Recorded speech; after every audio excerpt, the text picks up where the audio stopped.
Ayan, nakarami na. Oo, tinan mo to. Ayun oh, malalaki pa oh. Tignan mo ito pa. Ayan, kumuha kami ng isda para sa aquarium. Ayan, lagay mo na. Sasama namin sa crayfish.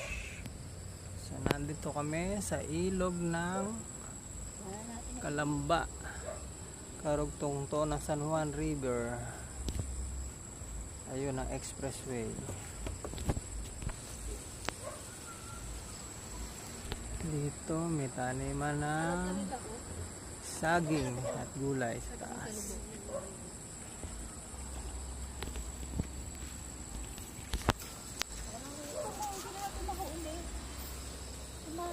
Mahabol pa ano. Ang dami din natin mag-ulit. Teka. Ang nagagambot. Wait lang, meron pa oh. Dapat may ano, may